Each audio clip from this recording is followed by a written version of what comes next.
আমরা সবসময় ইতিবাচক গল্প শুনতে পছন্দ করি, আর সেই দীর্ঘ ইতিবাচক গল্পগুলোর অগ্রপথিক যিনি, যার নামের সঙ্গে এমনি এমনি জুড়ে যায় আলোকিত মানুষ, এবং যার নামের শেষে শ্রদ্ধায় অবনত হয়ে আমরা পরম শ্রদ্ধায় বলে উঠি স্যার, সেই প্রিয় স্যার আব্দুল্লাহ আবু সাঈদ স্যার আজ আমাদের সঙ্গে রয়েছেন। সুপ্রভাত স্যার। সুপ্রভাত। কেমন আছেন স্যার? ভালো, এখনো ভালো। স্যার, আপনি শুনলে খুব খুশি হবেন যে আজ আমরা রাঙা সকালে ৩০০তম পর্বে আছি, এবং এই ৩০০তম পর্বের এই বিশেষ দিনে আজ আপনি আমাদের সময় দিয়েছেন, সেজন্য আপনাকে অনেক ধন্যবাদ। না, আমি তো যে কথাটা ভাবছিলাম যে এর আগে তো 299 জনকে আসতে হয়েছে। জি, এত বৃদ্ধ তোমরা কোথায় পেলে দেশে? স্যার, তারুণ্যের আন্দোলনে মুখরিত এই দেশ এখন, স্যার, ব্যান্ড সঙ্গীতের শব্দে নিনাদিত। যারা এতদিন আমাদের মাঝে ছিলেন তারা আসলে বয়সে বড় তা নন, তারা তাদের কাজে অনেক বড়, এই দেশের জন্য অনেক ছোট ছোট কাজ দিয়ে দেশকে তারা অনেক দূরে এগিয়ে নিয়ে যাচ্ছেন। স্যার, তারা এতদিন আমাদের সাথে ছিলেন এবং আজ আপনি এসেছেন, এটা পূর্ণাঙ্গতা পেল, আমাদের অনেক ভালো লাগছে স্যার। স্যার, আপনি মনে হয় প্রথমবারের মতো মাছরাঙা এলেন, তাই কি? হ্যাঁ, মাছরাঙা প্রথমবার এলাম, কিন্তু মাছরাঙা প্রথমবার দেখছি তা না। বহুবার মাছরাঙার রূপে মুগ্ধ হয়ে, বোকা হয়ে তাকিয়ে থেকেছি। আচ্ছা, যে এত সুন্দর একটা পাখি আচ্ছা, পৃথিবীতে হতে পারে। তো আপনি যে মাছরাঙার রূপে আপ্লুত হয়েছেন বলছেন স্যার, সেটা কি মানে সেই ছোটবেলাতে যখন গ্রামে জীবন না, কাটিয়েছেন? এখনো হই। আমার কেন যেন মনে হয় যে আমার মধ্যে শিশু এখনো ঠিক মরে নাই। নিশ্চয়ই। আমি এখনো অবাক হই, এখনো বোকা হই, জি, আচ্ছা। এখনো বিস্ময়ের চোখে পৃথিবীর দিকে তাকাই। জি, এবং আমার মনে হয় যে আমি একটু এদিক থেকে একটু হয়তো ভাগ্যবান, কারণ আমার বয়সে অনেককে দেখেছি। এই প্রেমেন্দ্র মিত্রের একটা কবিতা আছে যে, শুনেছি দন্তহীন বৃদ্ধ তার যৌবনের প্রেমকে নিয়ে পরিহাস করছে। তা আমার সেই অবস্থাটা আসে নাই। এখন আমি প্রেমকে খুবই সুন্দর একটা বিষয় বলে মনে করি। তো মাছরাঙার প্রেম আমার তাই। আচ্ছা, স্যার, এখনো রূপ দেখা আমার শেষ হয় নাই। শেষ হয় আমি হয়তো শেষ হয়ে যাব, কিন্তু আমার কেন যেন মনে হয় যে রূপ দেখা তখনো হয়তো থাকবে। নিশ্চয়ই থাকবে। আপনার একটি কথা, একটা জায়গায় আমি আপনার কথা শুনেছিলাম, সেখানে আপনি বলেছিলেন, যার মাঝে শিশু বাস করে তিনিই পারেন স্বপ্ন দেখতে। আপনি স্বপ্ন দেখেন এবং অন্যদের স্বপ্ন দেখান। তো আপনার হৃদয়ে যে শিশু বসবাস করছে, সেই শিশুর আসল শৈশব মানে একদম ছোটবেলায়, সেটা কোথায় বেড়ে উঠেছেন বা কি দেখেছেন? সেটা আমি তো কখন জন্মেছি আমি তো জানি না। তো এটা আমার মা জানেন, আব্বা জানেন, অন্যরা জানে। এবং একজনের কথা আমার খুব মনে পড়ে। উনি আমার জন্মের সময় ধাত্রী ছিলেন। আচ্ছা, তার নাম ছিল মিস মন্ডল। তো সেই মহিলার কথা ভাবলে, সে মাতৃতুল্যা মহিলার কথা ভাবলে আমার বুকের মধ্যে কেমন একটা আকুলতা আসে। কারণ মনে হয় যে এই মহিলাই প্রথম আমাকে দেখেছিলেন আমি যখন জন্মেছিলাম। আমার জন্ম যদি হয় তাহলে সেটা কলকাতায় আমি জন্মেছি। আমাকে অনেক সময় কলকাতার বন্ধুরা জিজ্ঞেস করে যে, তুমি কলকাতায় কোথায় জন্মেছ? আমি বললাম যে আমাদের যুগে মুসলমানরা যেখানে জন্মাতো আমি সেখানে জন্মেছি, পার্ক সার্কাসে। এখানে মুসলমানরা অনেক সংখ্যায়। তারপরে আমরা, আব্বা কাজ করতেন করটিয়াতে, টাঙ্গাইলের পাশে করটিয়া সাদাত কলেজ, প্রিন্সিপাল ইব্রাহিম খান নেতৃত্বে এই কলেজটি বাংলার আলিগড় করা হবে। তো ওইখানে শৈশবের সবচেয়ে সুন্দর দিন, মানে আমার মনে হয় যে জীবনে এর চাইতে সুন্দর দিন আর আমি দেখি নাই। এবং একটা গ্রামের পরিবেশে, অন্তহীন মাঠ, কেমন সেই মাঠের ওপাশে একটা গ্রাম, চারপাশে পাশ দিয়ে একটা নদী বয়ে যাচ্ছে। সেই নদীটা কোথা থেকে এসছে জানতাম না তখন। তো অদ্ভুত অদ্ভুত সব স্বপ্ন। জি, শৈশব যে কি স্বপ্নে ভরা। জি, আমাদের ওখানে দূরে জলাভূমি, সেখানে হাঁসেরা উঠতো, বকেরা উঠতো, আচ্ছা, অনেক দূরের থেকে আমরা দেখতাম। আচ্ছা, ছেলেবেলায় একটা ব্যাপার ছিল যে আপনাকে সবাই বেশ আদর করতো এবং দেখতে বেশ মানে কি বলে যে হৃষ্টপুষ্ট। হ্যাঁ, হৃষ্টপুষ্ট ছিলাম এবং মানে গ্ল্যাক্সো বেবি আর কি। হ্যাঁ। মানে এত দুধ খেতাম, কেমন বাচ্চারা তো একবারে 1 বোতল দুধ খায়, তো আমি একবারে 3 বোতল দুধ খেতাম, অর্থাৎ দিনে 18 বোতল দুধ খেতাম। সেকালে ধারণা ছিল যে বাচ্চারা মোটা সোটা হলেই মানে স্বাস্থ্যবান হলো আর কি, গ্ল্যাক্সো বেবি বলা হতো জি, তাদের। জি।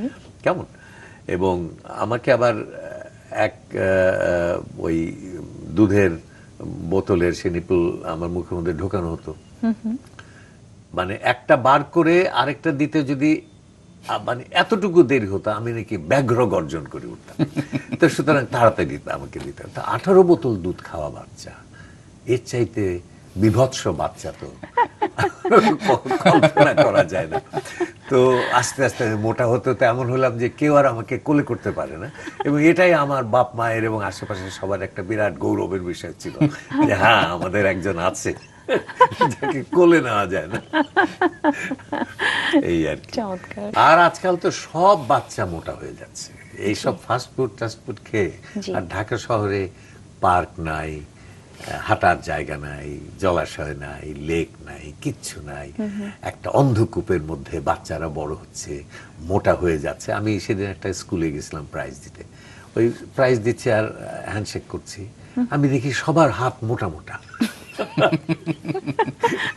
তাকিয়ে দেখি শরীর দিকে যে এইরকম মোটা মোটা, সব এইরকম মোটা, এত মোটা, মোটায় মোটায় প্রেম, মোটায় মোটায় মানে চর্বিতে চর্বিতে প্রেম, চর্বিতে চর্বিতে আধ্যাত্মিকতা, চর্বিতে চর্বিতে বেদনা যন্ত্রণা, এ কি কারবার হলো দেশের মধ্যে? বাঙালি কেন এত মোটা হয়? আপনাকে বই পড়ানো শুরু করেছেন আপনারও আগে আপনার একজন শিক্ষক শরদিন্দু বাবু, এবং উপহার দিয়ে তিনি আপনাকে আটকে রাখতেন, মনে কি পড়ে সেই কথা? হ্যাঁ, মনে পড়ে। না, শরদিন্দু বাবু যে কোথায় থাকতেন আমি জানতাম না। আমার জীবনের প্রথম ভালো শিক্ষক। আচ্ছা। এর আগেও একজন ছিলেন, উনি এতই বেতাতেন আমাদের, মানে ছিপছিপে মানুষ, কালো আচ্ছা। ধুতি পরা, পাঞ্জাবি, সাদা পাঞ্জাবি, সাদা ধুতি, আর হাতে একটা মানে মারাত্মক মানে বেত, মানে সে যে কিভাবে চাপকাতেন আমাদের বলেন না। মানে প্রথমে এসে উনি আমাদের চাপকাতে শুরু করতেন আর কি, মানে জিজ্ঞেস করতেন, না পারলেই মার, এবং আর সঙ্গে সঙ্গে আমাদের ক্লাসিক্যাল নৃত্য শুরু, তার বেতের সঙ্গে সঙ্গে তালে তালে আমাদের উচ্চাঙ্গ নৃত্য শুরু হয়ে যেত।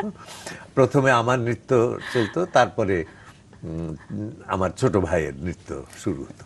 যে এই চলছে চলছে হঠাৎ একদিন এক ঘটনা ঘটে গেল। কেমন, আমার ক্লাসিক্যাল নৃত্য শেষ হয়েছে, আমি অবসর নিয়েছি, বসেছি, হাঁপাচ্ছি, আমার ছোট ভাইয়ের শুরু হয়েছে। পরে সে হচ্ছে, হঠাৎ দেখি দৃশ্যপটের পরিবর্তন। ছোট ভাই এতক্ষণ নাচছিল, হঠাৎ দেখি ভাই নাচছে না, স্যার নাচছে। আমার ছোট ভাই একসময় রেগে সহ্য করতে না পেরে স্যারের হাত থেকে বেত কেড়ে প্রাণপণে এতদিন যা মার খেয়েছে তার সমস্ত প্রতিশোধ, সুদ সমেত, সুদ সমেত। হ্যাঁ সুদ, হ্যাঁ সুদ, সুদ মানে এমনি সুদ না, কাবলি সুদ।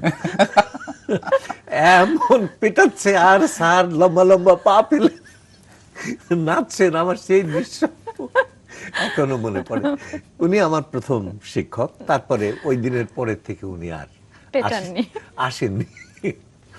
তো যা হোক, তো এরপরে এলেন শরদিন্দু বাবু।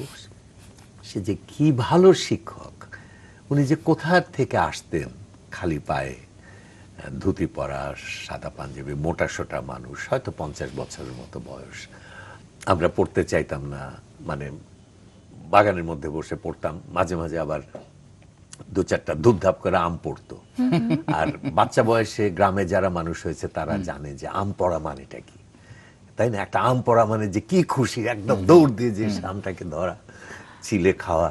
কেমন, ওই যে ইসের মধ্যে আছে যে সজন, বাদিয়ার ঘাট আছে না, তার মধ্যে আছে যে সজন যখন দুলিকে পেছন থেকে ডাকে, জি। তখন দুলির মনে হয় কুড়ায় পাইল পাকা আমটি রে, দুলির এমনই লাগে। এই যে হঠাৎ একটা পাকা আম ধুপ করে পড়লো আর কুড়ায় পেলাম, এর যে আনন্দ, এটা এই শহরের ছেলেমেয়েরা ঠিক এটা বুঝবে না। ওর মধ্যে উনি আমাদের পড়াবেন, তো এ তো খুবই কঠিন কাজ।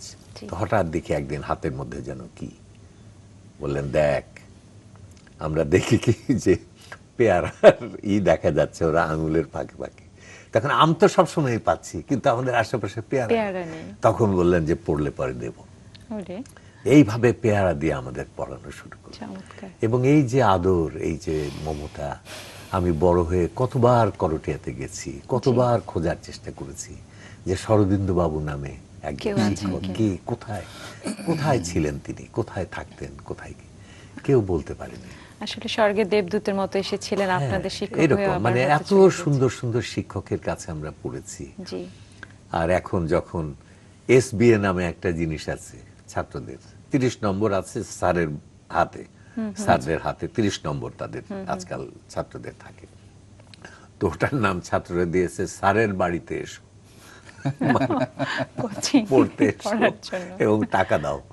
স্যার এই প্রসঙ্গ অন্য একটা দেশে, অন্য একটা পৃথিবীতে আমরা এসে গেছি। সেটা চলে এসেছেন। স্যার আপনার বই পাওয়ার জন্য বর্তমানে ছাত্রছাত্রীরা যেভাবে বই পড়ার অভ্যেস করে তুলেছে, সেই জায়গাটাতে তো আমরা আসলে চর্চার হয়তো একটা অভাব রয়ে গিয়েছে। তা আপনার কাছে কি মনে হয় ছেলেমেয়েদের স্কুলে আসার ক্ষেত্রে, চর্চার ক্ষেত্রে এই জিনিসগুলো আসলে কতটা তৎপর হওয়া উচিত না, শিক্ষকদের? এটা কিন্তু খুবই খুবই দরকার ছেলে মেয়েদের হাতে। পাঠ্য বই তো আছেই, জি, উপহার তারপরে এখন সৃজনশীল প্রশ্ন আসছে। জি। আগের মতো ন্যা ন্যা ন্যা ন্যা ন্যা ন্যা ন্যা ন্যা ন্যা ন্যা, এই যে মুখস্থ মুখস্থ মুখস্থ, এই কষ্টটা আর বাচ্চাদের করতে হবে না। এখন বাচ্চারা পড়বে, নিজেরা বুঝবে, আনন্দ পাবে, তাই না, পরীক্ষা দেবে, নিজেরা বুঝবে। জি। এখন আর শিক্ষক কিন্তু শিক্ষার কেন্দ্রে নেই। জি। এই সৃজনশীল প্রশ্ন আসার সঙ্গে সঙ্গে এখন ছাত্রই হচ্ছে কেন্দ্র। কারণ শিক্ষা কার জন্য? শিক্ষকের জন্য তো না, সেটা তাই না? কে বড়, কাকে বড় করার জন্য শিক্ষা, কাকে বড় করার জন্য স্কুল, কলেজ, বিশ্ববিদ্যালয়? তো ছাত্রকে। নিশ্চয়ই। অথচ আমরা এতদিন ছাত্রকে ইম্পর্টেন্স না দিয়ে ইম্পর্টেন্স দিয়েছি শিক্ষককে। এখন ছাত্র পড়বে, ছাত্র বুঝবে, ছাত্র মজা পাবে, ছাত্র আনন্দ পাবে, কল্পনা করবে, চিন্তা করবে, ভাবনা করবে, নিজে জেগে উঠবে, নিজের ভেতরটা সমৃদ্ধ হবে। এইটাই তো চাই। এরকম ভাবে যদি তাদের হাতে আমরা সুন্দর সুন্দর বই বই তুলে তুলে দিই, দিতে সেটাই। জি। তাই না? এখন সেটাই। আমি স্কুলে আগে যেতাম, কোন স্কুলে হয়তো হেডমাস্টারের কাছে যে বললাম যে আপনাদের ছেলে মেয়েদের আমি একটু বই পড়াতে জি, চাই জি। বাইরে। ওনারা বললেন এই সব পড়া নষ্ট। হ্যাঁ, পড়া নষ্ট, পড়া। আমি বললাম যে স্যার, পড়ে কি কোনোদিন পড়া নষ্ট হয়? সেটাই। হ্যাঁ, পড়া নষ্ট হয় তো হতে পারে না পড়ে, পড়া নষ্ট হতে পারে আড্ডা দিয়ে, প্রেম করে, খুনসুটি করে, এটা করে, আনন্দের সেটা মধ্য করে, দিয়ে। বাইরে। জি। পৃথিবীর সেরা, সবচেয়ে সুন্দর, সবচেয়ে স্বপ্নে ভরা বইগুলো সে পড়বে, তার মন খুলে যাবে, তার মনের জানালা খুলে যাবে, সে একটা ফুলের পাপড়ির মতো উন্মোচিত হবে তার জীবনের ভেতরটা। এটা কি কোনো খারাপ জিনিস হতে পারে? সেটাই, তো স্যার। এখন ওই যে টিচার, হেডমাস্টার, উনি কি খারাপ মানুষ? না, উনি খারাপ না। কিন্তু ব্যাপারটা কি হয়েছে যে উনি যখন ক্লাস 8-এ বা 7-এ বা 9-এ পড়তেন, তখন ওরকম সুন্দর স্বপ্নে ভরা বই কেউ তার হাতে তুলে দেয়। তুলে তুলে দেয়নি। ধরেনি। তার কাছে অজানা সেটাই। রয়ে গেছে। সেটাই, স্যার। তো আমরা যদি সারা জাতির হাতে আজকে তুলে দিতে পারি, তাহলে এরা যখন বাবা মা হবে, এরা যখন শিক্ষক হবে, সেটাই। তারাও তো এরা- তুলে দিবে, তারা তুলে তারাও একটা পুরো প্রজন্ম তৈরি হয়ে যাবে এই, নতুন এই। ভবিষ্যৎটাকে নিশ্চয়ই। মুখোমুখি হওয়ার জন্য। স্যার, আমরা জানি যে আপনি আজ আমাদের স্বপ্নের কাছাকাছি একজন মানুষ, যাকে দেখে হয়তো বাংলাদেশের অনেক ছাত্রছাত্রী ভালো কথা বলতে শিখতে চায়, সর্বোপরি বই পড়তে শিখতে চায়, তেমনি একজন প্রিয় ব্যক্তিত্ব আপনি। এমন সবার কাছে এমনটা প্রিয় হয়ে উঠবেন কখনো ভেবেছেন, বা কি বা হতে চাইতেন? না, আমার খুব অল্প বয়সে আমার মা মারা যান আর কি। জি, আচ্ছা। মার কাছে আমি ছিলাম সবচেয়ে প্রিয়। কেমন? তো উনি অসম্ভব আদরের মধ্যে আমি ছিলাম। তো হঠাৎ একদিন মা মারা গেলেন, হঠাৎ দেখি যে আমি আর কেউ না। তারপরে যে ভেতরে একটা ডিপ্রেশন হলো যে আমি এই পৃথিবীতে আমি কোথায়, এই পৃথিবীতে তো আমি সম্পূর্ণ পরিত্যক্ত, একা। এই শূন্যতা আমি কি দিয়ে ভরবো? তো আমার মনে হয় যে প্রত্যেকেই চেষ্টা করে মানুষের হৃদয়ে একটু জায়গা পাওয়ার জন্য, যে কেউ একটু ভালো বলুক, কেউ একটু ডেকে কাছে নিক, কেউ একটু আদর করুক, একটু মায়া করুক। কিন্তু কি দিয়ে করব? সবাই তো চেষ্টা করে, কিছু না কিছু করতে চায় সেই জন্য। তা আমার কেন যেন মনে হলো যে আমি যদি একটু ভালো করে কথা বলি সবার সঙ্গে, এটা হয়তো আমার মনের মধ্যে কেন এলো আমি জানি না, তো তাহলে হয়তো তারা আমাকে ভালোবাসতে পারে। তো সেই থেকে আমি চেষ্টা করতে লাগলাম যে কথাটাকে একটু সুন্দর করে তোলা যায় কিনা। একটু খুশি হতে পারে এমন ভাবে কথা বলা যায় কিনা। আচ্ছা, এটা করতে করতে আমি দেখলাম যে এটার ফল হলো। হ্যাঁ, সবাই আমাকে ডাকতো, তুমি কথা বলো, শুনি, এটা শুনি, এটা সেটা, এই করতে করতে করতে করতে। আচ্ছা, আমাদের ছোটবেলায় আমরা দেখেছি প্রত্যেক পাড়ায় মহল্লায় একটি সাংস্কৃতিক অনুষ্ঠানের আয়োজন, বই পড়া, গান গাওয়া, অনেক ধরনের চর্চার ব্যাপার ছিল। তো সেইখান থেকেও কিন্তু মানুষের ভেতরে এক ধরনের বোধ তৈরি হতো। আপনাদের সময় আবহাওয়াটা কেমন ছিল? না, আবহাওয়াটা খুব সুন্দর ছিল। কেমন, যেমন আমি অবশ্য সাংস্কৃতিক ব্যাপারের চাইতে আমার আগ্রহ ছিল খেলাধুলায়। তো জিমনেশিয়ামে যেতে শুরু করলাম, স্বাস্থ্য চর্চা শুরু করলাম। তারপর রিং এর উপরে আমি 30 রকমের ফিগার করতে পারতাম। আমি ফুটবল খেলতাম। আমি তো খেলোয়াড় ছিলাম স্কুলে। আচ্ছা, স্কুলে বইয়ের সঙ্গে আমার সম্পর্ক প্রায় ছিলই না। হ্যাঁ, সুইমিং এ আমি খুবই ভালো ছিলাম। কেমন ব্যাডমিন্টন খেলতাম, ক্রিকেট খেলতাম, এই নিয়ে আমার দিনকাল কাটতো। কেমন, তারপরে এক গুন্ডা বাহিনী বানিয়ে ফেললাম আমার দলে 37 জন। হ্যাঁ, এবং ওখানে ইয়াকুব গুন্ডা নামে এক গুন্ডা ছিল। আচ্ছা। এবং তার খুব দাপট। সে যখন রাস্তায় দিয়ে যেত সবাই সরে দাঁড়াতো। আচ্ছা, তো তখন দেখে টেকে মনে হলো যে যদি কিছু হতে হয় এই জগতে, তাহলে ইয়াকুব গুন্ডার মতো। তো ওই সময় আমাদের স্কুলে একটা পাকিস্তানি আর্মির একটা ক্যাপ্টেনের অধীনে আমার মনে হয় শখানেক সৈন্য এসে কুচকাওয়াজ করতো, এটা সেটা, ক্যাপ্টেন সাহেব স্যালুট নিতেন।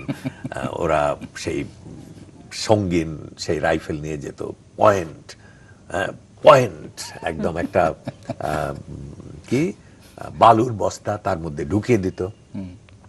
তারপর উইথড্র, তারপর ম্যানগার্ড বলে একটা ভয়ঙ্কর চিৎকার করে চলে যেত। আমি ভাবতাম যে ওই রকম একটা ক্যাপ্টেন হতে হবে। তো ওই বাহিনী বানালাম, তাদের প্রত্যেকের মাথায় একটা টুপি লাগিয়ে দিলাম, তারা লেফট রাইট করতো।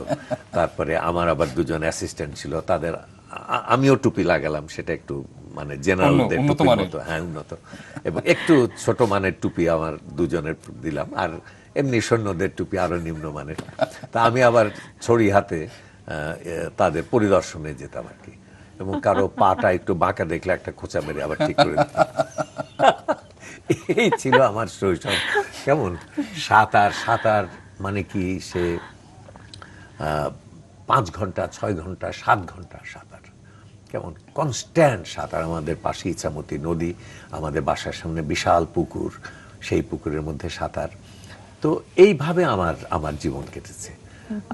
মানে বই পড়ে আমার জীবন মানে বই পড়াটা শুরু হলো আমার আসলে কলেজে ওঠার পর। এমনি পড়তাম নিহার রঞ্জনের বই, কেমন পাঁচকড়ি বন্দ্যোপাধ্যায়ের বই, এই সব মানে দেব সাহিত্য কুটিরে নানান রকম সংকলন, এইসব পড়তাম টড়তাম, 3 মাস্কেটিয়ার্স, এটা ছোটদের বইগুলো। স্যার, এখানে একটু খুব মানে দর্শকদের সাথে ভাগাভাগি করতে ইচ্ছে করছে। আপনি বলছেন ইয়াকুব গুন্ডা হওয়ার একটা মানে মনোবাসনা, যে এরকম যদি হওয়া যেত, এরকম আরো কিছু মজার মজার চিন্তা আপনার মাথায় কাজ করতো যে আপনি জীবনে আরো এরকম হতে চেয়েছেন। যেমন একটি আমরা প্রায়শই দেখেছি বিভিন্ন সাক্ষাৎকারে, সেটি হচ্ছে আপনি রেলগাড়ির চালক হতে চেয়েছিলেন। হ্যাঁ, রেলের ড্রাইভার হতে চেয়েছিলাম। এটা আমার জীবনের সবচেয়ে দীর্ঘস্থায়ী স্বপ্ন। মানে আমরা একবার দিনাজপুরে যাব, তো সুতরাং একটা ট্রেন, সেটা কলকাতা থেকে নর্থ বেঙ্গল এক্সপ্রেস, বিশাল বিশাল ট্রেন। আর সেকালের ট্রেন তো ফস ফস ফস ফস, মানে সেই কয়লার সেই স্টিম, হ্যাঁ, সেই মানে স্টেশনে প্ল্যাটফর্মে যখন এসে ঢুকলো ট্রেনটা, আমার মনে হলো একটা দুর্ধর্ষ একটা মানে বীর একটা ঢুকলো আর কি। মানে তার শক্তিমত্তা দেখে আমি অভিভূত হয়ে গেলাম একেবারে, যে হ্যাঁ এই তো চাই কেমন।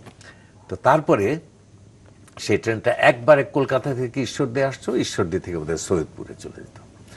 তো আমি উঠলাম, দিনাজপুরে যাচ্ছে, সৈয়দপুর পর্যন্ত যেতে হবে। তো উঠে করলাম কি, ওই ইঞ্জিনের পাশের রুমের হ্যান্ডেল ধরে ঝুলে দেখতে লাগলাম সেই ইঞ্জিনের কি ভয়াবহ দাপট। সে ঝমঝপ ঝং ঝং ঝং ঝং ঝং ঝং ঝং করতে করতে যাচ্ছে, মাঝে মাঝে তীব্র হুইসলে একেবারে মানে চারিদিক প্রকম্পিত করছে, এবং স্টেশনের পর স্টেশন পার হয়ে যাচ্ছে। স্টেশনের প্ল্যাটফর্মের লোকেরা তাকিয়ে আছে ট্রেনের দিকে, কিন্তু এই ট্রেন তাদের নেবে না। তারা সব বিরস মুখে দাঁড়িয়ে আছে এবং সেই গৌরব আমি অনুভব করছি।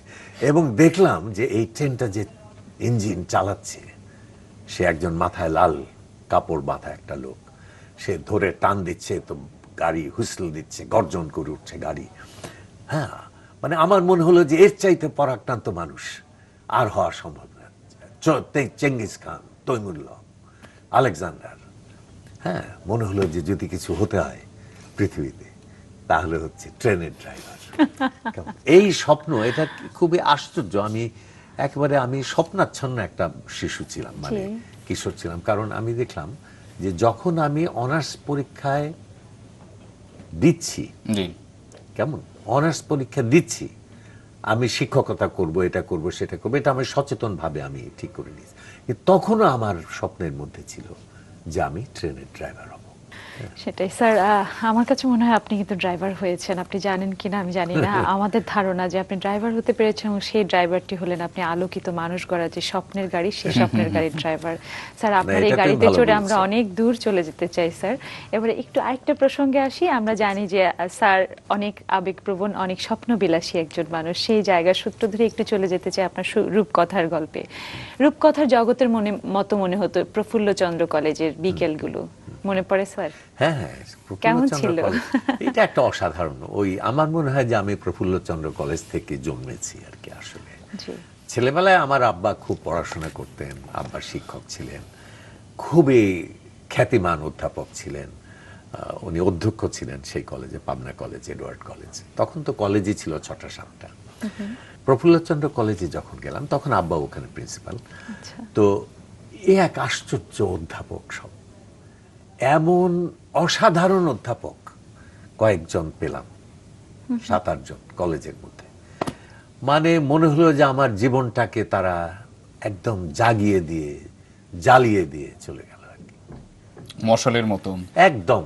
মানে আমি সেই খেলোয়াড়, কোথায় খেলা, কোথায় জিমনেশিয়াম, কোথায় সবকিছু পড়ে রইল। আমি জেগে উঠলাম কবিতার মধ্যে, সঙ্গীতের মধ্যে, দর্শনের মধ্যে, স্বপ্নের মধ্যে, বড় জীবনের মধ্যে। না মানে শিক্ষক যদি ভালো হয়, ভালো শিক্ষক পাওয়া যে এই জগতে যে কি ইম্পর্টেন্ট। একটা কথা দিয়ে, গল্প দিয়ে আমি শেষ করি। একজন শিক্ষক যে ছাত্রের জীবনে কত গুরুত্বপূর্ণ তার একটা উদাহরণ আমি দিতে চাই। সেটা হচ্ছে যে আমাদের একজন শিক্ষক ছিলেন, তার নাম নারায়ণ সমাদ্দার। অসাধারণ ইকোনমিক্সের শিক্ষক। কি যে সুন্দর ইংরেজিতে পড়াতেন, মানে পড়াতেন আর স্বপ্ন দেখাতেন, আর কোথা থেকে কোথায় যে চলে যেতেন। মানে অর্থনীতি, রাজনীতি, দর্শন, ইতিহাস সবকিছু পড়াতে পড়তে মনে হয় যে একটা সে বলগাহীন অশ্বের মতো উনি ছুটে যাচ্ছেন, আর আমরা তার পিছনে পিছনে যাচ্ছি। এবং মানে আশ্চর্য আশ্চর্য পৃথিবী তিনি দেখাচ্ছেন, আমরা আশ্চর্য আশ্চর্য পৃথিবী দেখছি। উনি ইকোনমিক্সের শিক্ষক ছিলেন। তখন আমি কিন্তু সাহিত্যে খুবই মানে মাতাল হয়ে গেছি, কিন্তু ওনার পড়া এমন অসাধারণ, মোহময়, মানে সম্মোহন জাগানো, যে আমার মনে হলো যে যদি কোনো সাবজেক্ট পড়তে হয় তাহলে সেটা নিশ্চয়ই হতে হবে ইকোনমিক্স, আমি অর্থনীতি পড়ব। তারপরে হঠাৎ উনি 1 বছর পরে হঠাৎ উনি চলে গেলেন এবং আরেকজন শিক্ষক এলেন, তার নাম আমি আর বলতে চাই না। উনি এতই খারাপ পড়াতেন যে 3 মাসের মধ্যে আমি সিদ্ধান্ত নিলাম যে যদি কোনো সাবজেক্ট পৃথিবীতে পড়তে না হয় সেটা হবে অর্থনীতি। তো ছাত্রের জীবনে শিক্ষক এত গুরুত্বপূর্ণ। নিশ্চয়ই। কেমন আমরা শিক্ষককে কত অবহেলা করি। শিক্ষককে সমস্ত দিক থেকে, সামাজিক মর্যাদার দিক থেকে, সম্মানের দিক থেকে, অর্থের দিক থেকে, সব দিক থেকে একটা উপেক্ষা, অনাদর করছি। এর ফলে সারা জাতি নিঃস্ব হয়ে যাচ্ছে। তো সেই জন্য আমি মনে করি যে শিক্ষকদের একটু ভালো জীবন দেওয়া এবং তাদেরকে শিক্ষক হতে অনুপ্রাণিত করা এবং উদ্দীপ্ত করা এবং সিস্টেম তৈরি করা যাতে ভালো শিক্ষক হতে পারে। কারণ শিক্ষক না হলে একটা জাতি হয় না। অবশ্যই অবশ্যই স্যার, তাই না? আপনি স্যার ওই সময়ের কথা বলছিলেন যে তখন বইয়ের ভেতরে আপনি বইয়ের জগতে ডুবে গেলেন এবং বললেন যে আপনার ভেতরে জ্বালিয়ে পুড়িয়ে একটি অন্যরকম মানুষের জন্ম হলো। তখন একেবারে মানে সাহিত্য শিল্প, মানে ইংরেজি সাহিত্য নিয়ে, বাংলা সাহিত্য নিয়ে, মানে ইংরেজিতে কয়েকজন অধ্যাপক ছিলেন, আমার আব্বা একজন ছিলেন অসাধারণ অধ্যাপক। বলেছি একটু আগে। তারপরে পরেশ ব্যানার্জি নামে একজন অধ্যাপক ছিলেন, প্রফেসর খুদা নওয়াজ নামে একজন অধ্যাপক ছিলেন, তারপরে বাংলাতে কালিদাস মুখার্জি। আরে বাবা রে বাবা, তাদের ক্লাস, মানে আমি কিছুদিন আগে সেই কলেজে গিয়েছিলাম, তো প্রিন্সিপাল আমাকে হঠাৎ দেখে তাড়াতাড়ি সব ডেকে টেকে আনলেন, সব শিক্ষকদের আনলেন, স্টাফ রুমে মিটিং হলো এবং সেখানেও শিক্ষকরা কথা বললেন, কিছু বক্তৃতাও করলেন। আমি শুধু মনে হলো, হায় রে, এই কলেজ, এই দালান, এই সামনের মাঠ, এই পুকুর, এইখানে কি অধ্যাপকদের কি আলো দেখেছি একদিন। এই কলেজটা বিল্ডিং তখন পুরনো হয়ে গেছে, কেমন ভেতর ভেতর একটু অন্ধকার ঘুরছি মতো, কিন্তু এই অন্ধকার আমরা কোনোদিন দেখতে পেতাম না। মনে হয় তা আলোয় ঝলমল করছে। এই আলো কিসের আলো? ওই মানুষদের, ওই অসাধারণ অধ্যাপকদের যে চিত্তের আলো, সেই আলোয় সারা কলেজ ফুরফুরে হয়ে আছে, আলোকিত উজ্জ্বলিত হয়ে আছে। তো এই শিক্ষকদের এটা কোথায়, সেই শিক্ষক গেল? সেটাই স্যার, হয়তো আমরা তেমনি শিক্ষক পাই না, তবে আমরা আশা করে থাকবো যে আমাদের আগামী প্রজন্ম আবার হবে, কারণ এটা তো একটা মিডল ক্লাস থেকেই এসব হয়। একটা জাতির স্বপ্ন, জাতির বড় বড় কিছু, মিডল ক্লাস যেমন আপোষ করে, মিডল ক্লাস যেমন মানে পদলেহন করে, আবার মিডল ক্লাস বিপ্লবটাও মিডল ক্লাস করে। সত্যি তাই। সেই মিডল ক্লাস, আমাদের সময় আমরা একটা মিডল ক্লাসের মধ্যে ছিলাম, ছোট্ট কিন্তু খুবই সুস্থিত একটা মিডল ক্লাসের মধ্যে ছিলাম, মধ্যবিত্ত। এখন আবার একটা মিডল ক্লাস গড়ে উঠছে, যেটা আগে 15 বছর বেশি অস্থিরতা হচ্ছে রাজনীতিতে, না না আর কোথাও। মানে আমাদের সমস্ত কিছু, এই একটা মেয়ে, বাচ্চা মেয়ে, তাই না, এভারেস্টে উঠলো, আমার ক্লাসের ছাত্রী, আমি আমার বিশ্ব সাহিত্য কেন্দ্রে আমার পাঠচক্রের মেয়ে, এতটুকু একটা মেয়ে, কিন্তু এই যে জ্বলে উঠলো, বাস অন্যদের সঙ্গে তার ডিফারেন্স হয়ে গেল। এই মেয়ে যে কোনোদিন এভারেস্টের উপরে উঠতে পারবে, এর চেহারা দেখে আমি কোনোদিন কল্পনাও করতে পারিনি। কেমন? তো এই যে মধ্যবিত্ত স্টেবল হচ্ছে আস্তে আস্তে, আমার মনে হয় আমাদের দেশের সব এগোচ্ছে, শুধু রাজনীতি কেমন জল্লাদের মতো, সমস্ত অগ্রযাত্রার বুকের উপরে জল্লাদের মতো বসে আছে, কিছুকে এগোতে দেবে না, নিজেরা নষ্ট হয়ে শেষ হয়ে গেছে এবং কাউকে এগোতেও দেবে না। তো এই অবস্থার মধ্যে তবুও একটা জাতির শক্তি কিন্তু অদম্য, এর মধ্যে থেকে আমরা কিন্তু পৃথিবীতে অনেক দূর এগিয়েছি। জি স্যার। স্যার, আপনার চোখে দেখা, আমরা জানি যে আপনি আজ অধ্যাপক, সবার প্রিয় স্যার, এবং সেই জায়গা থেকে আরেকটি প্রশ্ন চলে আসে যে আপনি দেখেছেন একটা সময় যে কত শ্রদ্ধা সম্মানের একটা অদম্য একটা জায়গায় যেখানে বসেছিলেন আপনার বাবা, সবার ভালোবাসা একটা দুর্লভ বেদিতে বসেছিলেন, সেই জায়গাটাকে দেখেই কি অধ্যাপনা জীবনের স্বপ্ন দেখা শুরু? হ্যাঁ, ওইটা থেকে হলো। আর তারপরে যখন কলেজে এসে এদেরকে পেলাম, তখন মনে হলো যে আর কিছু নাই, আচ্ছা, এর চাইতে উপরে আর কিছু নাই। তখন মনে হলো যে পৃথিবীর শ্রেষ্ঠ মানুষ মানেই তো শিক্ষক, আচ্ছা, তাই না? এই হযরত মুহাম্মদ, গৌতম বুদ্ধ, যীশু খ্রিস্ট, এরা কারা? এরা তো মানব জাতির শিক্ষক। অ্যারিস্টটল, প্লেটো, শেক্সপিয়ার, নিউটন, এরা কারা? এরা তো মানব জাতির শিক্ষক, তাই না? তখন মনে হলো যে শিক্ষকতার চাইতে পৃথিবীতে আর বড় কি হতে পারে? কিছু না। স্যার, এখানে আপনার পিতার কথা প্রসঙ্গ একটু চলে এসেছিল মাঝখানে কথার সূত্রে, একটু জানতে চাচ্ছি তার সম্পর্কে, যে তিনি কিন্তু আপনার জীবনে একটি বিশাল প্রভাব ফেলেছিলেন, আপনার লেখায়, আপনার চিন্তা চেতনায়, পোশাকে, এমনকি আপনার কি বলবো যে সাজসজ্জা, চুলের স্টাইল, সমস্ত কিছুতে একটু শুনতে চাই। না, চুলের স্টাইলটা আমার মায়ের। আচ্ছা, মা একদিক থেকে স্মৃতি করতেন, আমিও সেজন্য করেছি। এবং আমি সব সময় ওই একদিকে স্মৃতি করা, আমি দেখেছি যেসব মেয়েরা একদিকে স্মৃতি করত, তাদের জন্য আমি একটু আকুলতা বোধ করতাম। ওই যে ছোটবেলায় মাকে হারিয়েছি, মায়ের একদিকে স্মৃতি কেমন। বাবা খুব আদর্শবাদী মানুষ ছিলেন এবং অবৈষয়িক সম্পূর্ণ। আদর্শবাদী মানেই অবৈষয়িক তাকে হতে হবে, কারণ বিষয়, সম্পদ আর আদর্শ, এই দুটো একসঙ্গে হওয়া খুবই কঠিন, খুবই কঠিন পৃথিবীতে। তো আব্বা খুব আদর্শবাদী মানুষ ছিলেন, আব্বা সাহিত্যের মানুষ ছিলেন, খুব ম্যাথমেটিক্সে আব্বা খুব ভালো ছিলেন। কিন্তু পরে দেখলেন যে ম্যাথমেটিক্সে উনি যদি শিক্ষক হন তাহলে সারা কলেজকে পড়াতে পারবেন না, সেই জন্য উনি ইংরেজিতে যে, উনি সাহিত্য খুব ভালো ছিলেন।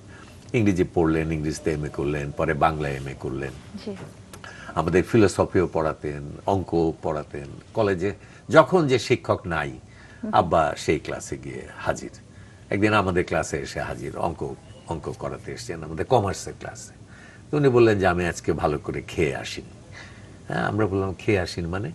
তো বাবা বললেন যে পড়ে আসিনি, তোমাদের কমার্সের অঙ্ক তো, এটা তো একটু দেখে আসা দরকার। যা হোক, এরকম ভাবে তো খুব আদর্শবাদী মানুষ ছিলেন।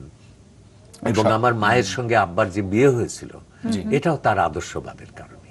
আচ্ছা। হ্যাঁ, কারণ আব্বা তখন গভর্নমেন্ট চাকরি ছেড়ে দিয়ে সেই করটিয়া কলেজে 15 টাকা বেতনে, 20 টাকা বেতনে যে জয়েন করলেন। তো আমার মায়ের যখন প্রস্তাব আসলো, বিয়ের প্রস্তাব, বেশ কয়েকটা খুব বড় বড় প্রস্তাব আসলো। তো ফজলুল হক সাহেব, একে মানে শেরে বাংলা, আমার নানার খুব বন্ধু ছিলেন, আর তমিজউদ্দিন খাঁ তখন স্পিকার ছিলেন ইসের। তো মার বলেছে যে অনেক বড় বড় প্রস্তাব এলো, আব্বা তাদের মধ্যে হচ্ছেন সবচেয়ে নিম্ন। কারণ আব্বা তখন সরকারি কলেজ থেকে ছেড়ে এই করটিয়া কলেজে ইব্রাহিম খাঁ সাহেবের সঙ্গে এসে যোগ দিয়েছেন। তো ফজলুল হক সাহেব, তমিজউদ্দিন খাঁ সাহেব, তারপরে আব্বা, নানা, এরা সব বসেছেন যে কাকে সিলেকশন করা যায় এদের মধ্যে থেকে। ফজলুল হক সাহেব বললেন যে আমার যদি মেয়ে হতো, সবগুলো দেখে বললেন, তাহলে আমি এই ছেলের কাছে বিয়ে দিতাম, কারণ এই ছেলেটা আদর্শবাদী, সরকারি চাকরি ছেড়ে দিয়েছে। তো নানা বললেন যে আলহামদুলিল্লাহ। তো এতে আমরা হয়ে গেলাম আর কি। কারণ সেখানেও ফজলুল হক সাহেব, শেরে বাংলা, এমন কোনো বাঙালি মধ্যবিত্ত সেই যুগে ছিল না যে মধ্যবিত্তের সঙ্গে ব্যক্তিগত ভাবে যারা তার কাছ থেকে উপকার পায় নাই। সবাই, সবার মাঝে মিশে গিয়েছিল সবাই। এবং এই যে আমি জন্মেছি, এটা তো তার জন্যই, তাই না? সেই সময় যদি উনি এটা না করে মানে আরেকজনকে সিলেক্ট করতেন, মানে তাদের একজনের ছেলে আবার আমার বন্ধু ছিল, আমি বলতাম যে দেখো আমাদের কি নাম হতো বলো, থেকে দুজনের নাম মেশানো নাম হতো। স্যার, এবার আমরা একটু আরেকটি প্রসঙ্গে চলে আসতে চাই। সেটি হলো যে আমরা শুনেছি আপনার জীবনের আদর্শ জুড়ে রয়েছেন বাবাকে দেখে অধ্যাপনা এবং সেই জায়গায় চলে আসা। মজার বিষয় হলো যে একই কলেজে ছেলে এবং পিতা দুজনই শিক্ষক। এই বিষয়টি আমাদের কাছে খুব একটা কিন্তু পরিচিত দৃশ্য নয়।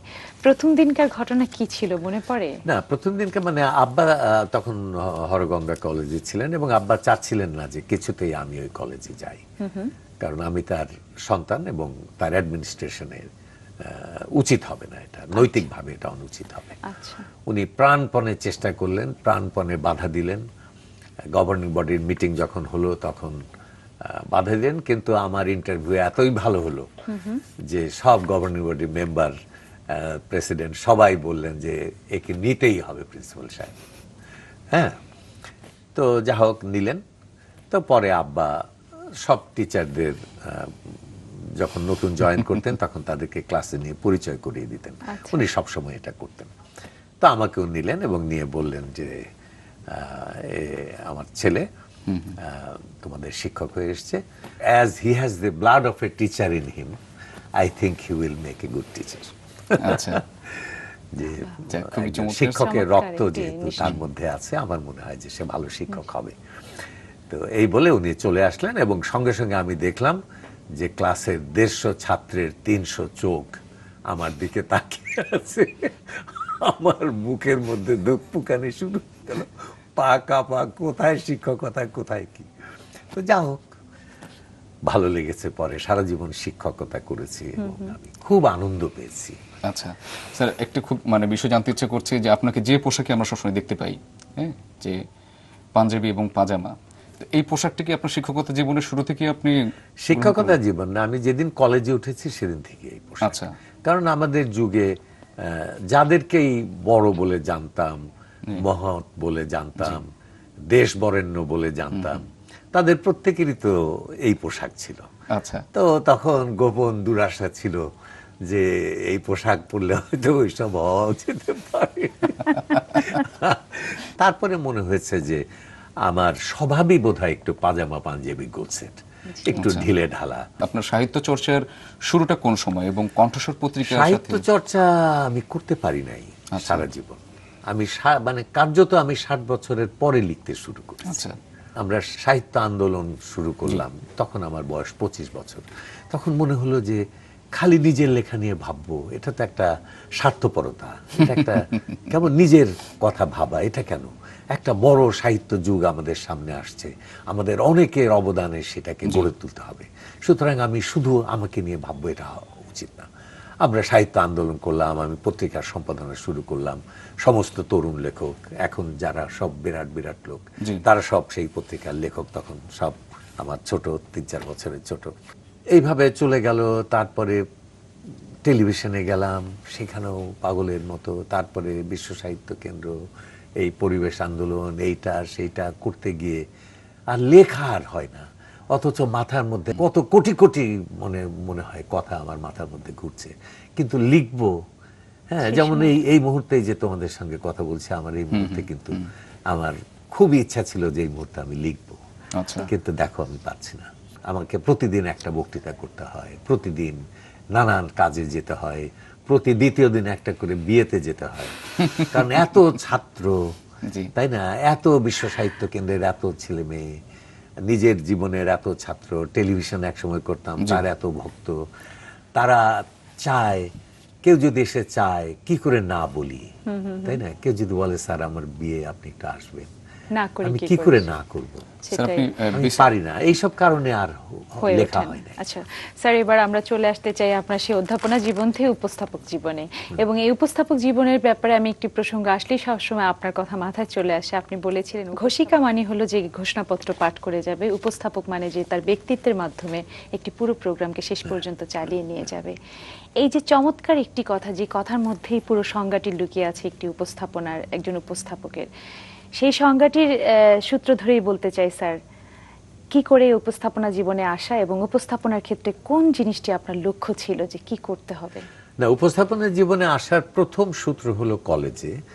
সেটা হচ্ছে যে কলেজে সাহিত্য প্রতিযোগিতা হচ্ছে, তো দেখতে গেলাম। দেখতে গিয়ে দেখি যে ছেলেরা দেখছে অনেকে উপস্থিত, মেয়েরাও বেশ মেয়েরাও আছে, এবং তাদের মধ্যে দুটো মেয়ে, তাদের এত সুন্দর চোখ, মানে তারা খুবই সুন্দরী এবং বড় বড় চোখ করে সেই ইগুলো শুনছে। আমি তখন ভাবলাম যে হায় রে, আমি তো লোকসানের মধ্যে পড়ে গেলাম, যদি এটার মধ্যে অংশ নিতাম তাহলে তো ওরা ওরকম বড় বড় চোখ তুলে আমাকেও দেখতো, কেমন। তো যা হোক, সেই বছর কোন রকমে গেল। পরের বছর আদা জল খেয়ে নামলাম, এবং বেশ কয়েকটা পুরস্কারও পেল, এবং সেই মেয়েগুলো তাকিয়েছিল, সেইভাবেই বড় বড় চোখ করে শুনলো, তাকালো। ওরা চলে গেছে, কোনোদিন আর দেখিনি, তারা জানবেও না যে তারা আমার ভেতরে একটা মানুষকে জাগিয়ে দিয়ে গেল। এবং এটাই সত্যি, আমরা সবসময় বলি নারীদেরকে ধ্বংসকারী, কিন্তু নারীরা নাকি অনেক ধ্বংসের সাক্ষী, কিন্তু নারী না থাকলে অনেক সৃষ্টিও হতো না। তারপরে ইউনিভার্সিটিতে এলাম, তখন একটা সুবিধা ছিল যে একজন ছাত্র ইউনিভার্সিটির প্রত্যেকটা হলের প্রতিযোগিতায় নাম দিতে পারত। আচ্ছা, তা আমি সবগুলোতে নাম দিলাম, হ্যাঁ, এবং 3টাতে চ্যাম্পিয়ন হলাম। আচ্ছা, এবং বাকিগুলোতে যথেষ্ট ভালো করলাম, যার ফলে সবাই আমাকে চিনে ফেললো, এবং তারপরেই টেলিভিশন এলো। আমি তখন তেজগাঁ সায়েন্স কলেজে পড়াই। হঠাৎ একদিন দেখলাম মোস্তফা মনোয়ার এবং জামান আলী খান, যিনি পরে পাকিস্তান টেলিভিশনের প্রধান হয়েছিলেন, আর মোস্তফা মনোয়ার তো আমাদের টেলিভিশনের বিস্ময়, তো দুইজন এক মাইক্রোবাস নিয়ে হাজির। কি করতে হবে, কি ব্যাপার? তো ওনারা বললেন যে আপনাকে জসিমউদ্দিন সাহেবের ইন্টারভিউ নিতে হবে। কেমন? তো তখন আমার বয়স কত, 23। তো জসিমউদ্দিন সাহেব তখন বিখ্যাত কবি, মানে, তো যা হোক, আমার ওনার বইটই পড়া ছিল, ভাবলাম যে।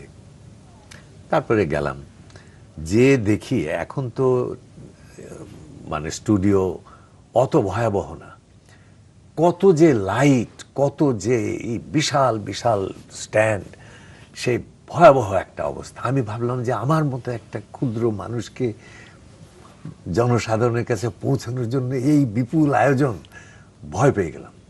তারপরে যা হোক, করে টোরে ভালোই হলো অনুষ্ঠানটা, এই যে শুরু হলো। আপনার যে অনুষ্ঠানগুলো একের পর এক দর্শকদেরকে কাঁপাতে শুরু করলো, আপনি একটা জায়গায় লিখেছিলেন ওইরকম যে আমার খুব সৌভাগ্য যে আমি এমন সময় উপস্থাপনা করেছি যে যারা দেখতেন, টেলিভিশন যাদের ঘরে ছিল তারা হয়তো আমারই মতো সমমতের সমমনা মানুষ, এবং আমি যে রসিকতাগুলো বা যে কথাগুলো বলতাম তাদেরকে স্পর্শ করতে পারতাম। আমার ধারণা যে আমি একটা ভাষায় কথা বলতে পারি যে ভাষাটা প্রায় সবাই বুঝতে পারে, একদম সাধারণ মানুষ থেকে আরম্ভ করে সকল। তো সেই জন্য সেই অনুষ্ঠানগুলো একদম প্রতিটা মানুষকে স্পর্শ করেছিল দেশের। আমিও পাগল হয়েছিলাম, দর্শকও পাগল হয়েছিল। অনুষ্ঠান করেছি 10 বছর করে, তারপরে যখন বিশ্ব সাহিত্য কেন্দ্রের এটা শুরু হলো তখন দেখলাম মানুষ আমাকে একবার জিজ্ঞেস করেছিলেন অধ্যাপক শামসুল আজম, উনি খুব বিখ্যাত প্রফেসর, চিকিৎসক ছিলেন। আমি যখন টেলিভিশন হঠাৎ ছেড়ে দিলাম, উনি বললেন যে আমি কোনো মানুষকে খ্যাতির এরকম শীর্ষ থেকে নিজের ইচ্ছায় আমি চলে যেতে দেখি নাই আমার জীবনে। তো এটা সত্যি, এটা সত্যি। কিন্তু কেন এটা পেরেছিলাম? আমি বলেছিলাম যে স্যার, আমি এটা এই জন্যই পেরেছি যে আমি এর চাইতে উচ্চতর জিনিস পেয়ে গেছি। একটা বেদনা আমাকে অধিকার করেছে, সেই বেদনা হচ্ছে দেশের মানুষের অজ্ঞতার বেদনা। হ্যাঁ, যে এই যে আমাদের অধঃপতিত শিক্ষা ব্যবস্থা, কি অধ্যাপকদের আমরা দেখেছি, আর কোথায় চলে গেল দেশ। এর হাত থেকে কি করে বাঁচানো যায়, মানে এই অন্ধকারের থেকে আমরা কি করে একটু আলোর দিকে মানুষকে নিয়ে আসতে পারি, এই বেদনা তখন আমাকে কামড়ে ধরেছে। সুতরাং আমার পক্ষে আর অন্য কোনো কিছু করা সম্ভব না। স্যার, এবার সেই যে জায়গাটি, যে অজ্ঞতার কষ্টই আপনাকে আজ অন্য পথে নিয়ে এসেছে, সেই জায়গাটিতেই ফিরে আসতে চাই। আলোকিত মানুষ চাই, এই স্লোগানকে সামনে রেখে আজ আপনি যেভাবে এগিয়ে যাচ্ছেন, সেই স্লোগানে ভাগাভাগি করছে কত শত শিশু, হিসেব আছে আপনাদের? হ্যাঁ, এখন আমাদের 1 মিলিয়ন ছাত্রছাত্রী আছে আমাদের এটার মধ্যে আছে, এবং আমার মনে হচ্ছে যে আগামী বছর 3-4-এর মধ্যে হয়তো 3 মিলিয়নে আমরা পৌঁছে যেতে পারি। হ্যাঁ, এটা হলে পরে হয় কি, সারাটা জাতি, মানে সারাটা জাতি এটার মধ্যে হয়তো আমরা যদি 15টা বছর আর চালাতে পারি, আমি বাঁচবো না হয়তো, কিন্তু যদি এই প্রক্রিয়াটা চলে তাহলে হয়তো 1 কোটি মানুষ এর মধ্যে আসলে তখন হয় কি, ওটাকে স্নোবল এফেক্ট বলে।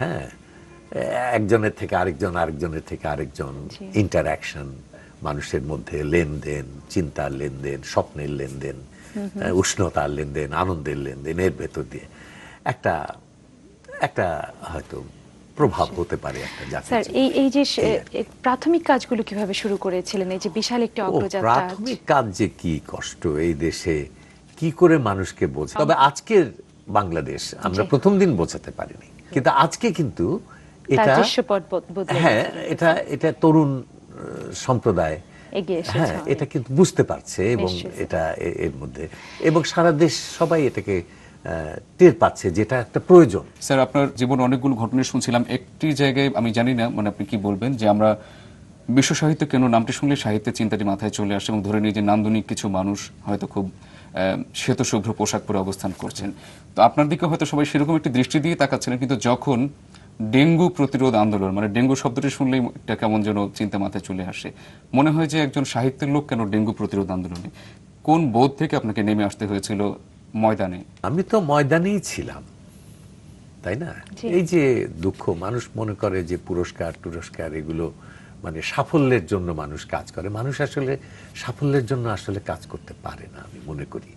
মানুষ আসলে কোনো না কোনো বেদনা থেকে জাগে, মানে কোন একটা বেদনা তাকে দংশন করতে থাকে, তাড়া করতে থাকে। আমার কাছে মনে হয়েছিল যে ছোট মানুষ আর বড় জাতি একসঙ্গে হবে না, হয় না।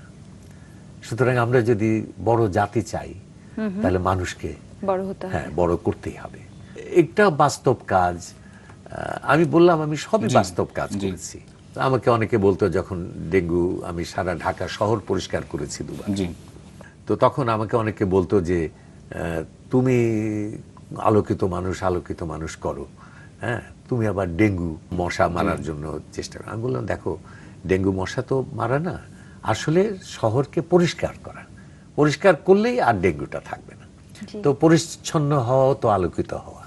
সুতরাং যত রকম কাজ আছে, যে কাজ মানুষ কোনো শুভ ইচ্ছা থেকে করে, কোনো কল্যাণের কথা ভেবে করে, তার সেগুলো সবই কিন্তু সেগুলো আলোকিত। সবই আলোকিত নিশ্চয়ই স্যার। মানুষের কাজ। এবং আমি আলোকিত মানুষ নই, আমার স্লোগানটা কিন্তু ভুলভাবে ব্যাখ্যা করা হয়। আমি আলোকিত মানুষ চাই, আমাদের জি, স্লোগানটা। জি। আমি আলোকিত না, কিন্তু আমার লাভ হয়ে গেছে কি ওটা স্লোগানটা দেওয়ার ফলে এখন লোকে আমাকেই বলে যে আপনি আলোকিত। নিশ্চয়ই। এটা না, আমরা আলোকিত মানুষ চাই। দেশের মধ্যে অনেক অনেক হাজার হাজার লক্ষ লক্ষ আলোকিত মানুষ যদি জ্বলে ওঠে, তাহলে দেশ আলোকিত হয়ে উঠবে। 60-এর দশকে শুনেছি ঢাকা বিশ্ববিদ্যালয়ে আপনি শিক্ষকতার সুযোগ পেয়েও তা ফিরিয়ে দিয়েছেন।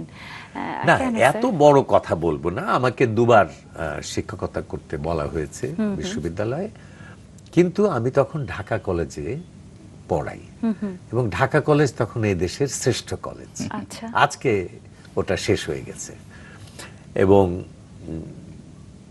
মানে একেবারে সারা দেশের সেরা ছাত্রদের হয়তো 2/3 তখন ঢাকা কলেজে পড়ে। আচ্ছা। আজও দেশের সেরা ইঞ্জিনিয়ার, সেরা ডাক্তার, সেরা আমলা, সমস্ত কিছু মানে সব আমার ছাত্র। কেমন মানে এখন যে এই যে স্যার স্যার বলে সবাই, তার কারণ কি? কেমন ছাত্র হয়ে গেছে, মানে এখন আমার নামই মনে হয় যে প্রায় স্যার। হ্যাঁ, মানে আমার ডাক নাম এখন স্যার হয়ে গেছে। তো যা হোক, এত ভালো ছাত্র, জি। মানে একটা কথা মাটিতে পড়তে পারতো না। এত ভালো। মানে যদি কোনো এতটুকু ভুল, সঙ্গে সঙ্গে কট আউট। মানে অসাধারণ ছাত্র, এর চাইতে আনন্দ। আর এবং কোথাও। জালাল সাহেব তখন, এখন এই যে আমাদের প্রেসিডেন্ট জিল্লুর রহমান সাহেব, জি, তার জি। শ্বশুর জালাল সাহেব তখন ছিলেন আমাদের প্রিন্সিপাল। অসাধারণ প্রিন্সিপাল। আমি তো তখন সায়েন্স কলেজে ছিলাম। আমি একটা ইন্টারভিউ দিয়েছিলাম, সেই ইন্টারভিউ বোর্ডে উনি ছিলেন, হ্যাঁ, পাবলিক সার্ভিস কমিশনে, ওই জালাল সাহেব। তো পরের দিন দেখি যে উনি আমাদের সেই সায়েন্স কলেজে ঘুরছেন একা একা। উনি আমাকে দেখে বলে, এই যে পাইছি। হ্যাঁ, উনি সেই ভৈরবের ভাষায় ধরে বললেন যে তুমি এইখানে কি, এই কলেজে কি খুচুর খুচুর করতেছো, আমার কলেজে চলো। আমি বললাম, স্যার আমি তো এখানেই থেকে যাব ঠিক করেছি। বলে যে না, হ্যাঁ, ভালো শিক্ষক যে, সে তো ভালো ছাত্র খোঁজে, যে বুঝবে, হ্যাঁ, যে তাকে বুঝবে, যে তাকে অনুভব করবে, তাকে খোঁজে। তো তুমি কেন এখানে আছো? আমার কলেজ, দেশের সবচেয়ে ভালো ছাত্ররা আছে, তারা তোমাকে বুঝবে, তুমি চলো আমার সঙ্গে। তো এই যে এই ধরনের প্রিন্সিপাল, আজকে হ্যাঁ, আমি একটা কোথায় একটা ইন্টারভিউ দিয়েছি, আমার কথা শুনেছি, জি। পরের দিন আমার কলেজে এসে উপস্থিত। এই প্রিন্সিপাল কোথায়, তাই না? তো যা হোক আর কি, মানে সেই জন্য আমি ইউনিভার্সিটিতে যাই নাই, এটা প্রত্যাখ্যান না। মানে এত ভালো ছাত্র, জি। যে ছেলে, আমি আমার কলেজের একটা সেকশনে যতগুলো ভালো ছাত্র আছে, সারা ইউনিভার্সিটিতে ততগুলো ভালো ছাত্র। তাদেরকে ছেড়ে আসলে আপনার যেতে হ্যাঁ, ইচ্ছে ভালো করেনি, ছাত্র ছিল। এটাই হলো মূল তো আমি বিষয়। কি করে যাব? স্যার, ঢাকা কলেজে আপনার ক্লাস নিয়ে কিন্তু অনেক গল্প প্রচলিত আছে যে আপনি রোল কল করতেন না। না, রোল কল আমি জীবনে করি নাই, কারণ আমি দেখতাম যে 15টা মিনিট নষ্ট হয়ে যায় রোল কল। আমাদের ক্লাস হচ্ছে 45 মিনিটে, 15টা মিনিট নষ্ট স্যার, হয়ে অন্য যায়। কারণও ছিল যে আপনি ছাত্রদের পড়াতেন না, মোটামুটি একটি ক্ষুদ্র জনতা। না, আপনার সেটা ক্লাসে। অন্যান্য ক্লাস থেকে, অন্যান্য কলেজ থেকে ছাত্ররা আসতো, তারা কথা শোনার শুনতো, জন্য। আমারও আনন্দ হতো। কেমন, তো খুবই ভালো লাগতো। মানে ছাত্ররা কি পেয়েছে আমি জানি না, কিন্তু আমি পড়িয়ে যে আনন্দ পেয়েছি, জি, এবং স্যার। এত ভালো ছাত্রদের কাছে কথা বলা, জি। মানে এই আনন্দ আমি সত্যি। আজকে একটা প্রশ্ন থেকেই যায়, যে এত ভালোবাসা, এত মানুষের আপনার প্রতি শ্রদ্ধা, ভালোবাসা, সেই জায়গা থেকে আপনার কাছে জানতে ইচ্ছে করে, এই বাংলাদেশে যদি না জন্মাতেন, তাহলে কি মনে হয় কোন কোন প্রাপ্তি থেকে বঞ্চিত হতেন? সেটা তো বলতে পারি না, তবে বাংলাদেশের জন্মে যে মানে অনেক সুখী হয়েছি, সেইটুকু কৃতজ্ঞতা এই বাংলাদেশের কাছে। কেমন, জি। জীবনানন্দ দাশের একটা কবিতা আছে, মাটি পৃথিবীর টানে এখানে জন্মে গেছি পৃথিবীতে, না এলেই ভালো হতো অনুভব করে, কিন্তু এসে যে গভীরতর লাভ হলো এখন বুঝেছি। সেটা অ্যাটলিস্ট এই বাংলাদেশের জন্মে যে আমি সুখী হয়েছি, কেমন আমার আনন্দে ভরে আছে জীবন। আমার কাছে জানতে ইচ্ছে করে যে, বা আমার মতো অনেক দর্শক এই মুহূর্তে টিভি সেটের সামনে আছে, তাদের কাছে হয়তো একটি প্রশ্ন থেকে যায় যে, স্যার মানুষের জীবনকে এভাবে আলোকিত করার প্রত্যয় রয়েছেন, নিজেকে দাঁড় করিয়ে রেখেছেন, সে আপনার কোনো একটি জায়গা রয়েছে যে জায়গাটি আজও অপূর্ণ রয়ে গেছে, সার্থক হননি? না, সার্থকতা মানে কতটুকু হয় মানুষের, কোনো তাই না? অপূর্ণতা? একটা ওই যে বরফের চাই ভাসে সমুদ্রের মধ্যে, তার 9 ভাগের 1 ভাগ থাকে উপরে আর বাকি 8 ভাগ থাকে নিচে, তাই না? অধিকাংশ মানুষেরই 9 ভাগই নিচে থাকে, একটুখানি উপরে থাকে, একটুখানি উপরে থাকে, তাই না? তো মানুষেরও আমি মনে করি যে সবই তো প্রায় ব্যর্থতা। আর যদি একটা দিক থেকে দেখা যায় যে আমরা তো সবাই কেউ থাকবো না পৃথিবীতে, তাই না? আজকে রবীন্দ্রনাথ নেই, তাই না? রবীন্দ্রনাথ আজকে আমাদের আনন্দ, আমাদের বেদনা, আমাদের সমস্যা, তাই না? আমাদের সব। উনি তো সেই কালীঘাটের শ্মশানে কোথায় পুড়ে ছাই হয়ে গেছেন। আমরা এই পৃথিবী থেকে চলে যাব, হয়তো একদিন যে জন্মেছিলাম পৃথিবীতে সেটাও স্মরণ করার ক্ষমতা আমাদের থাকবে। সুতরাং এই জীবন একদিক থেকে কিছুই না, আবার আরেক দিক থেকে এটা অনেক বড় কিছু। সুতরাং পাওয়া না পাওয়া এগুলো কোনো জিনিস না। আমি মনে করি কি হলো, কি সফল হলো, কি বিফল হলো, শুধু যে আমি সাধ্যমতো চেষ্টা করেছিলাম কিনা। আমি তো শেক্সপিয়ার হব না, আমি তো গেটে হব না, আমি তো রবীন্দ্রনাথ হব না, কিন্তু আমার মধ্যেও তো কিছু কিছু ক্ষমতা প্রতিটা মানুষের মধ্যেই তো আছে। আমি অন্তত তার সমান তো হতে চাইব, কেমন? এইটুকু হতে পারাই হলো ব্যাপার। তারপরে হ্যামলেট মৃত্যুর আগে যে সেন্টেন্সটা বলেছিল, দ্য রেস্ট ইজ সাইলেন্স, তারপরে সব শেষ। তা আমি মনে করি তাই।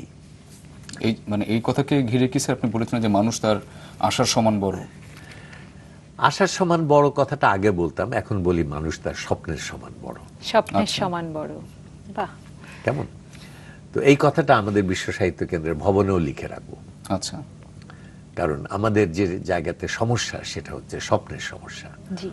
ওই যে মেয়েটা এভারেস্টে উঠলো প্রথম, জি, কি নিশাত, জোর সঙ্গে তোমাদের বা আমাদের পার্থক্যটা কোথায়? ও স্বপ্নে জ্বলে উঠেছে যে আমি যাব, ব্যাস এইটুকুই পার্থক্য। জি, সেই জন্য সে গেছে, সে স্বপ্ন দেখেছে, সে আমরা স্বপ্ন যাই। পূরণ করেছে। আমাদের পলান সরকার নামে একজন মানুষ আছে। জি। পলান সরকার লেখাপড়ার কোনো সুযোগ উনি পাননি জীবনে, তাই না? কিন্তু সেই আকুতিটা তার মধ্যে, স্বপ্নটা তার মধ্যে রয়ে গেছে। এমন সময় বুড়ো বয়সে তার ডায়াবেটিস হওয়ার সম্ভাবনা দেখা দিল। তখন ডাক্তার তাকে বললেন যে আপনি 4 মাইল করে হাঁটবেন, আপনার ডায়াবেটিস হতে পারে। উনি হাঁটতে শুরু করলেন। হাঁটতে হাঁটতে হঠাৎ তার মনে পড়লো, আচ্ছা আমি তো বইয়ের অভাবে পড়তে পারি নাই, আমার তো পড়ার ইচ্ছা ছিল। তো আমি যে হাঁটছি, আমি যদি এই হাঁটার মধ্যে দিয়ে সবার কাছে বই পৌঁছে দিই, তাই না, তাহলে তো অনেক মানুষ উপকার পেতে পারে। ব্যাস, পলান সরকারের জন্ম হয়ে গেল, তাই না? এরকম হাজার হাজার কোটি লোক হেঁটেছে পৃথিবীতে, তাই না, ডায়াবেটিসের জন্য, কিন্তু কারো মাথায় তো এই কথাটা আসে নাই। জি, হাঁটার মাঝেও কিছু করা যায়। হ্যাঁ, এই হাঁটাকেও এরকম একটা মানে নেগেটিভ জিনিসকেও এত পজিটিভ জায়গাতে নিয়ে চলে যাওয়া যায়। তো সুতরাং আমাদের প্রত্যেকটা মানুষের মধ্যে প্রায় জিনিয়াস হওয়ার ক্ষমতা নিয়ে আমরা জন্মাই, শুধু স্বপ্নটা আমাদের দেখতে জানতে হবে। জি, এই স্বপ্নটা পাওয়া মানেই হয়ে যাওয়া। আমি সবসময় আমার ছাত্রদের বলি যে তোমার ভেতরের আনন্দকে অনুসরণ করো, হ্যাঁ, যে তোমার হৃদয় কি চায় সেই দিকে চলে যাও। লেখালেখির প্রসঙ্গে স্যার একটু আসতে চাচ্ছিলাম যে আমরা অনেক পুরস্কার আপনাকে হাতে নিতে দেখেছি, রেমন ম্যাগসেসে পুরস্কার, 21শে পদক, এবং সর্বশেষ যেটি দেখলাম সেটা হচ্ছে বাংলা একাডেমি পুরস্কার লেখালেখিতে। বলছিলেন যে 60 বছর পেরিয়ে লেখালেখি শুরু করলাম, আপনার লেখালেখি প্রসঙ্গে একটু জানতে চাইছি। এই লেখার জায়গাটাতে আমার একটু কষ্ট, খুব কষ্ট আছে। হয় নাই, কত কিছুই তো হয় না মানুষের। আমাদের এক বন্ধু ছিল, সে কমিউনিস্ট আন্দোলনের সময়, মানে সেই 40-এর দশকে, কেমন, তখন সে গণনাট্য সংঘের মেম্বার, সে অনেক কিছু, সে ভালো নাটক করতো, সারা ইন্ডিয়ায় ঘুরেছে নাটক করে। হঠাৎ একবার দেখলাম সে এসব ছেড়ে দিয়ে কাঠের ব্যবসা শুরু করলো। তা আমরা তাকে বললাম যে তুমি এত ভালো অভিনয় করো, তুমি কাঠের ব্যবসা শুরু করলে কেন? তো সে বলল যে আমি অভিনয় করতে করতে একসময় টের পেলাম যে আমি আসলে অভিনেতা নই, ভালো অভিনেতা নই। তো তখন ভাবলাম যে ভালো অভিনেতা হতে পারে না সে কি পৃথিবীতে আত্মহত্যা করে মরে? কাঠের ব্যবসাও তো করা যেতে পারে, এখানেও যদি সফল হয় তাহলেও তো ভালো, তাই না? তো সুতরাং পৃথিবীতে প্রতিটা মানুষ কোথাও না কোথাও একটা অসাধারণ আলো নিয়ে জন্মায় প্রতিটা মানুষ, জি স্যার। নির্বোধতম মানুষও জি। আমি দেখেছি তার জীবনে কোনো না কোনো জায়গায় সেই জায়গাটাকে যদি সে খুঁজে পায় একবার কেমন, এবং সেজদা দিতে পারে সেইখানে, যে এইখানে আমি গৌতম বুদ্ধ যেরকম ওই যে 12 বছর বসেছিলেন, হ্যাঁ, তপস্যা করেছিলেন, এবং তপস্যা করতে করতে বলতেন যে এই আসনে আমার শরীর শুষ্ক হোক, এই আসনে আমার শরীর শুষ্ক হোক, আমি এইখানে বসে শুকিয়ে মরে যাব, কিন্তু সত্যকে না নিয়ে যাব না। কেমন এরকম ভাবে সেই মানুষটা, প্রতিটা মানুষ যদি তার জায়গাটাকে খুঁজে পায়, আনন্দের জায়গা, সত্যের জায়গা, মোহের জায়গা না, সবাই যা বলছে সে জায়গা না, তার নিজের জায়গা, এবং সেইখানে যদি সে নিবেদিত হতে পারে, তাহলে সে মানুষ অসাধারণ কাজ করবেই। নিশ্চয়ই, আমরা তেমনটাই প্রত্যাশায় রইলাম স্যার। আপনাকে অনেক ধন্যবাদ আমাদের মাঝে আজকে এই বিশেষ দিনের সময় দিয়েছেন স্যার। আপনি অনেক ভালো থাকবেন। ধন্যবাদ। আমাদের ভালো থাকা এখন, তবুও ভালো থাকবো। মানুষ তার স্বপ্নের সমান বড়, এই কথা বলেন আমাদের প্রিয় স্যার অধ্যাপক আব্দুল্লাহ আবু সাঈদ স্যার। শুধু বলেন না, সেই স্বপ্নের সমান মানুষদের স্বপ্ন দেখাতে জানেন তিনি। আমরা চাই স্যার অনেক ভালো থাকুন, স্যার আমাদেরকে স্বপ্ন দেখান, এবং স্যার তার অবশ্যই সেই স্বপ্নগুলো নিয়ে এগিয়ে যাবেন আমাদের জন্য। আর হ্যাঁ, আপনারা সবাই অনেক ভালো থাকবেন, আমাদের সঙ্গে থাকবেন। আপনাদের সবার জন্য আরও একবার সুপ্রভাত।